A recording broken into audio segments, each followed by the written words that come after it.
Hello, Captain Crow. I'm gonna teach you how to shoot some archery today. Ah, fun. So first we're gonna hold our arm out nice and straight. I'm gonna go ahead and load that arrow for you. Make sure that bow's pointed nice up and down. I'm gonna bring the arrow up and over. I'm gonna clip it on right here on our serving. Then I want you to take your 3 archery fingers, put them underneath the arrow.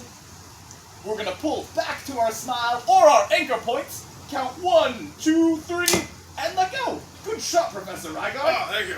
We'll do one more. Once again, load that arrow right on the serving. Arm nice and straight. Pull back to your smile. Counting 1, 2, 3. Ooh, amazing shot, Professor Rygar. Oh, hello there, everyone. Welcome back. Hello. I'm here today. Yes, this is Professor Rygar, and he's going to be helping us out with archery. Archery? Yes. Well, I mainly needed him for some science, but it's a lot of archery as well. Ah, yes. Well, I love archery too. It's been a passion of mine. Yeah, so the first thing that we're going to start off with, guys, is our stretches and our exercises. And today, Professor Rygar is going to be helping us out by recording everything, so it's extra science-y. So come on over past our science.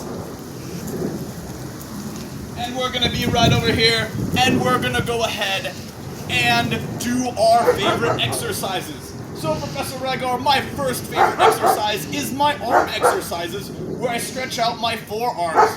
So if you could give me a count of 10 when I say go, that would be a huge help. Ah, yes. So first we're going to put one arm out nice and straight, tuck our other hand, pull back on our fingers, so we get a really nice stretch, and go ahead. 1, 2, 3, 4, 5, 6, 7, 8, 9, 10. Awesome. Now that we've gotten to 10, let's go ahead and switch our arms and count once again for us. 1, 2, 3, 4, 5, 6, 7, 8, 9, 10. Awesome. Now we get to do the behind the back arm stretch. That way we stretch out our, what are these ones called again? Your triceps, yes. right? Yes, triceps. Awesome. Alrighty, so we're gonna go ahead, put our arms back behind our head, and then put our other arm on our elbow with a little bit of pressure so we get that nice tricep stretch. And go ahead and count for me, Professor. 1, 2, 3, 4, 5, 6, 7, 8, 9, and 10. Ah, very good. Awesome. Yes. Let's go ahead and switch our arms, guys. And once again, Professor. 1, 2, 3, 4, 5, 6, 7, 8, 9, and 10. Awesome. Yes, there you go. Ooh, now my triceps are super stretched out, so let's stretch out our shoulders because they're super important in archery. So, we're going to put our one arm across our body, hold behind it, so we get a nice good stretch in our shoulders, and go ahead and count. 1, 2, 3, 4, 5, 6, 7, 8, 9, and 10. finally 10. Yes, good job. Awesome. Let's go ahead and switch those arms, and 1, 2, 3, 4, 5, 6, 7, 8, 9, and 10. Awesome. So we've got our arms nice and stretched out. Now we're going to do a couple of our leg stretches. So what I want us all to do is put our arms nice and straight and go bing bing to make sure that we have our arms as straight as possible. So once again, what was that sound there, Professor? Bing, bing. Bing bing! Bing bing. Bing, bing. There we go. Now we're going to reach all the way down to our toes and get a good stretch for 10 seconds. Can you count, please? 1, 2, 3, 4, 5, 6, 7, 8, 9, and 10. Yes, that was very good. Awesome. Now we're going to Perfect do form. our last leg stretch. This time it's going to be very similar, but we're going to stretch out our legs nice and wide. And once again, bing, bing, Bing, bing. bing, bing, Bing, bing. bing, bing. Bing, bing. Awesome. So now we go all the way back down and go ahead and count. 1, 2, 3, 4, 5, 6, 7, 8, 9, and 10. Awesome. Alrighty then. So now that we've gotten our stretches out, we're gonna go ahead and do our first set of exercises. So we'll start with one of my arm ones that I like. We'll do the twirling arm forwards for 10 seconds. So go ahead, Professor.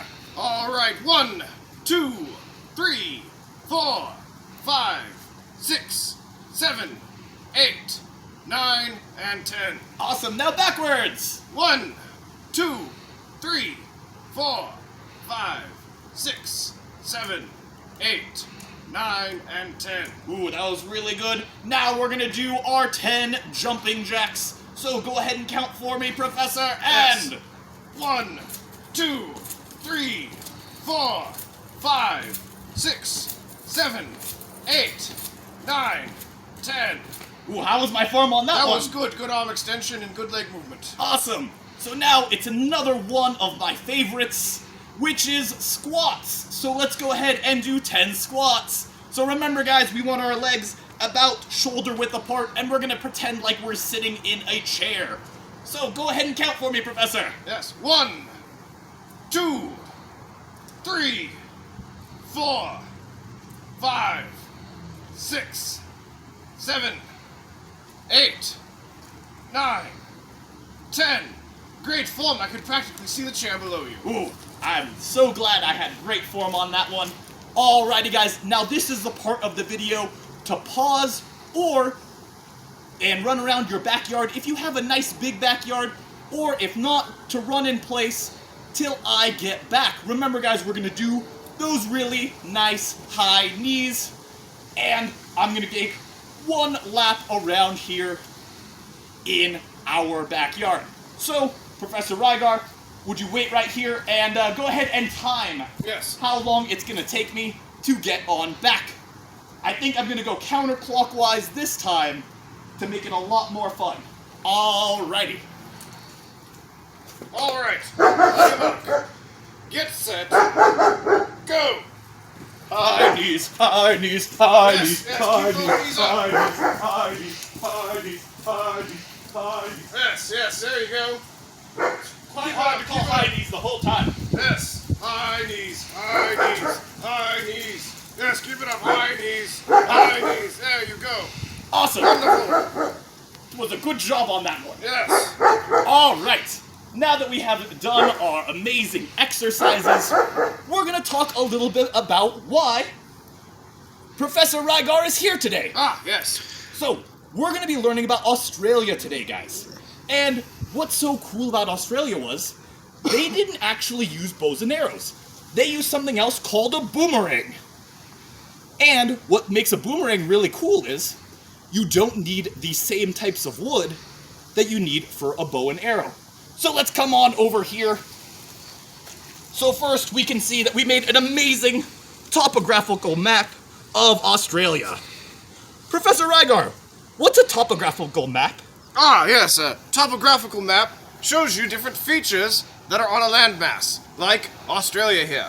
Yeah, so we have some mountains, we have some rivers, and we have some more mountains. And a lake. Ah. Or yes. two. And then there's like an island Yeah, there's a small island down there off the coast. and like a peninsula. Yep, and a peninsula. What Ah. makes a peninsula? Yes. 3 sides covered by water. Ooh, that's super sciencey. Yes. So over here, we have a boomerang. What is that again? A boomerang. And so what makes a boomerang super cool is that when you throw a boomerang, they actually return back to you. And Professor Rygar, what makes a boomerang return back to us? Ah, well, there's a few different forces at work here. Number 1 being spin angular velocity.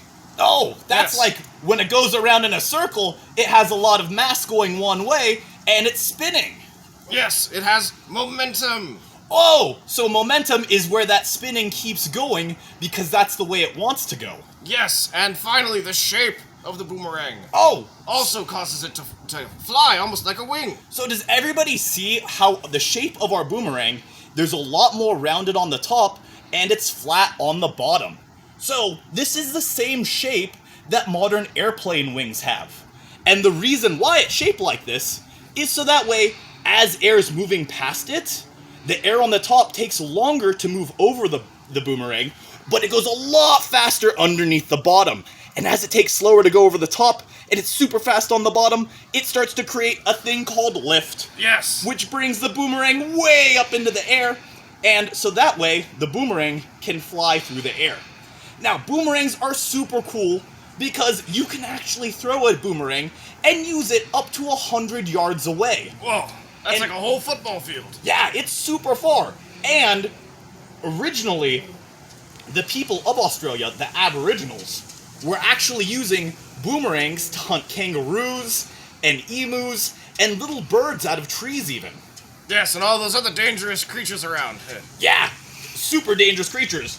But now that we've gone over a little bit of the science of the boomerang, I want to teach Professor Rygar here how the science of bows and arrows work. Oh, whoa, that'll be fun. So come on over, guys, and we're going to go ahead. Now that we've taught Professor Rygar how to shoot a bow and arrow, we're going to teach him how the science of it works. So, does everyone see here how we have the string that's attached to our limbs? At this point right now, this string has a bunch of potential energy because when we pull it back, the limbs create a force against the string that makes a lot of energy get stored right here into the string. And that's called potential energy. What's it called? Potential energy. Awesome! And so when we let go, that potential energy turns into something new. Professor Rygar, do you know the answer to this one? Yes, it turns into kinetic energy. Awesome! So, by using our potential energy when we pull the string back to when we let go and we get our kinetic energy, that's how we propel our arrows forward. Yes, energy in motion. That's what kinetic energy is. Yeah! Energy in motion. Yes. So, the boomerang is able to maintain its stability in flight based off that wing shape that we were talking about. But an arrow has two things that help it out. So, the first thing that arrows have to make them fly straight are our feathers. And what they do is they help cut through the wind, so that way if it's too windy out, this provides a lot of stability. Now, the other really unique thing that makes arrows super stable is that they flex way when you're shooting them. So, Professor Rygar, have you ever thrown a football before? Yes, I've thrown a football. Do you get those perfect spirals? Oh, almost every time. Except, not every time. But yes. So, as we can see with our arrows here, the flexing is the exact same thing as a spiraling football in the air. And so this flexing is what makes arrows fly straight. So we have potential energy, kinetic energy, and we have flexing arrows, as well as our feathers to make our arrows fly nice and straight. Ah, that's pretty cool. Yeah, so now that we've gone over the science, let's talk a little bit more about the history of Australia. So come on back over to our science table. And we have some science to do in a little bit. But first, we're going to talk a little bit about the history of Australia and the boomerang. So like I was saying before, the native people of Australia are called the Aboriginals. And they have been there for hundreds of thousands of years.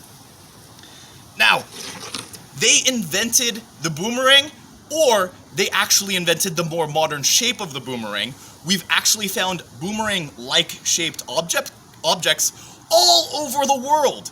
And one of the coolest ones we actually found was in Poland, and that one was made out of a mammoth tusk. That's the right one. A mammoth tusk. A woolly mammoth. So one of those hairy elephants from a really long time ago. Whoa.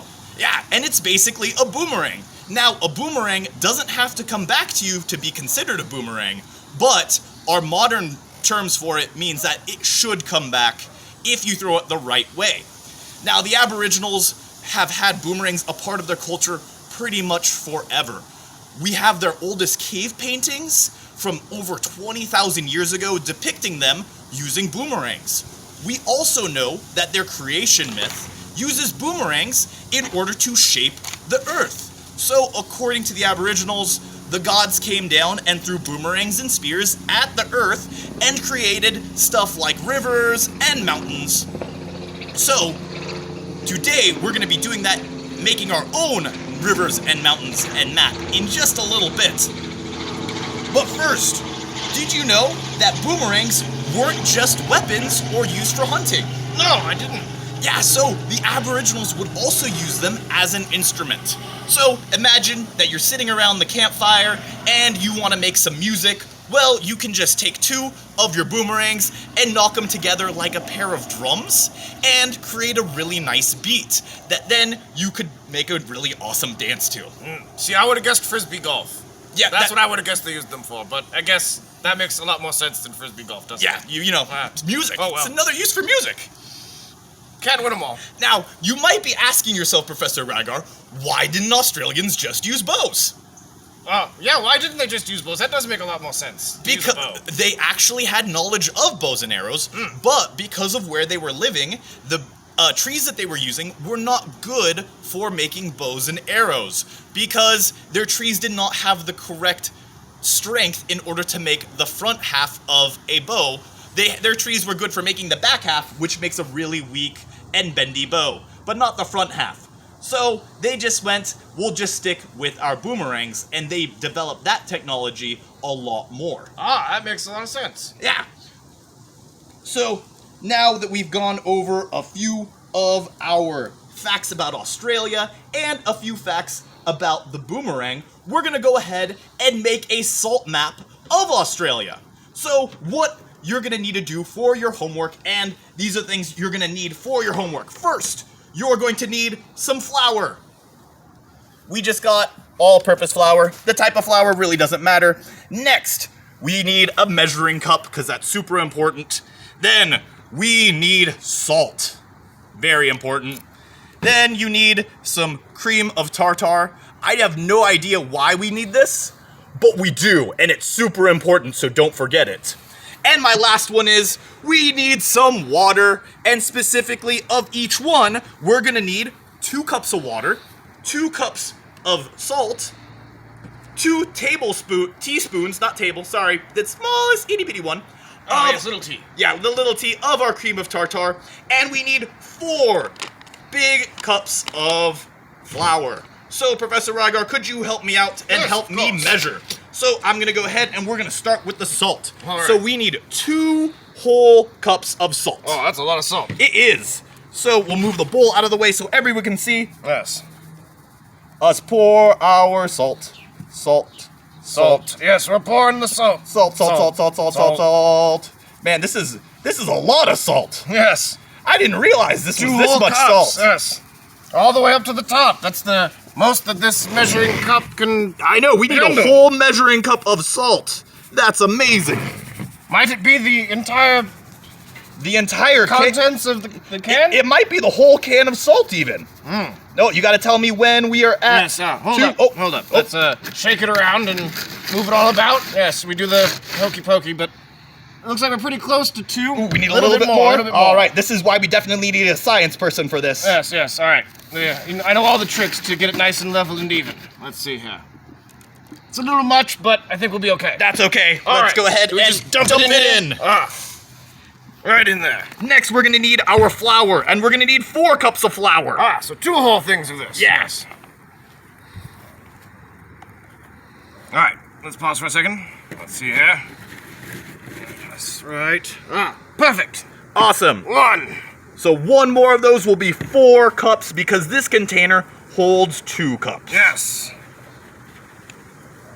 Oh, All right. that might be a little much. It's a little bit much. We can pour a little bit back in. Let's That is see okay. here. That should be good.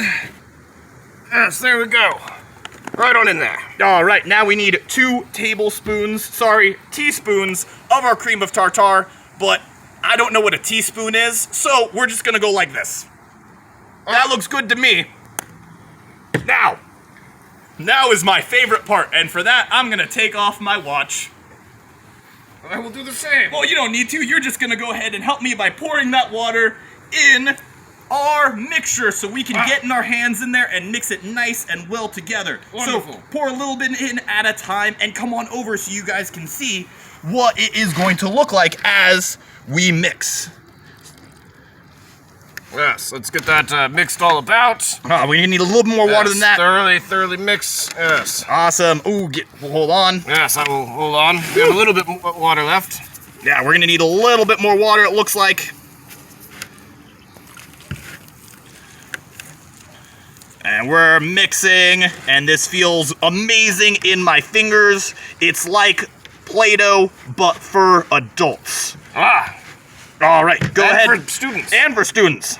We'll pour on the last little bit of water. Yeah. Might you need some more, or do you think that'll be enough? I think that might be enough, because now we're gonna mix and mix and mix. Yes. And mix. And mix. So, it's getting nice and mixed up. And once we have finished mixing our mixture, the reason that we drew out our map, our topographical map, is because then we get to put our mixture directly on the top of our map. So that way it's gonna be really nice and easy to create our salt dough map. So it said on the instructions to mix this for a whole 8 minutes. But that would make me really tired. So we're gonna continue on. So now that I have some of my salt map, I am then going to take it and we're gonna put it straight on my map. First, we're gonna start down here with my island. We don't need a lot for the island, so we're just gonna put them right there. Then, here's my favorite part about salt maps. You get to take it and, oh no! The paper moved on me. Let's try that again. Let me hold it down for you. There we go. And we get to plop it straight down on our map. And then we want to make it nice and thin as we keep going. Now, here is a trick for you guys. If it is sticking to your fingers, you can always put a little bit of the dough on our hands so that way it doesn't stick as much. But wait, you're using the dough to keep the dough from sticking? Yeah, because I don't know how it works, but I just know that it works. Yeah. It's science, but it's food science, so it's different. Yes, I'm not quite familiar with this science. Yeah, so we're gonna make our little island nice and awesome. It has some mountains, so I'm gonna leave some ridges here. Oh, is that why the brown triangles are there? Yeah, so I'm gonna do this part here much thicker. Oh, so you need to match the salt map saltiness to the mountains. Yeah. And the rivers. Yeah, exactly. That's why you drew it on there. Exactly. I see now. What are you gonna do for the river? Do you make like a little line? Yeah, so when we get to the river, I'm then going to use my finger. There weren't any rivers in here? There's one right there. So we're gonna make a little bit of an indent there. Gotcha, but I was gonna do the rivers at the end. Oh, I'm sorry. I'm jumping ahead. Well, they disappeared, so. Yeah, but I remember where they're at because I also have another picture in my mind. And you guys can use an additional picture either printed out or on your cell phones, because I know everyone has cell phones nowadays. So right here, we did have a mountain or a river that cut through our mountains. So we're just gonna make a nice little line there so that our mountains are broken apart. And we're gonna continue on. Now, the one thing about your salt map, guys, is it's going to take a bit of time to dry. And once it dries, I want everyone to then paint your salt maps. So that's when you're gonna come in and paint your rivers. You're going to paint your mountains and make them a different color. So that way you can see that you have mountains here and you have some mountains here. We'll add some more mountains. If they wanted to be adventurous, could they mix up a few different batches with food coloring? Oh yeah, that would be an amazing idea as well. You could definitely do that. That might be fun too. Yeah, so we have a little bit more of our salt map to go. And remember guys, you want it as good as you can get it, but it's okay if it's not perfect, because nothing is perfect in life except for archery. So we are going to continue finishing off our Australia. It's almost done. We got this part right here. We gotta go nice and flat, but we got a river there, so we're gonna leave it nice and low. Ah, yes, I can really see this taking shape. Yeah, so you see we got some mountains over here. Ooh, we need to add a little bit more to these mountains. Oh, yes, those are very big mountains, I see. I like to add a lot for my mountains. And you know what, since I have a little bit of extra, I'm gonna make these mountains even bigger, so it would be even easier to see when it dries in a few hours, and I can come back and paint it. All right. So remember, guys, you need to make a salt map like we did of Australia for your homework. And with that, guys, we had a little bit more, so we're just gonna put them right in the middle. And with that, now that we've made our salt map, we've talked a little bit about Australia's history, we talked about the boomerang, and we got some awesome science in. Bye-bye! Bye-bye! Bye-bye!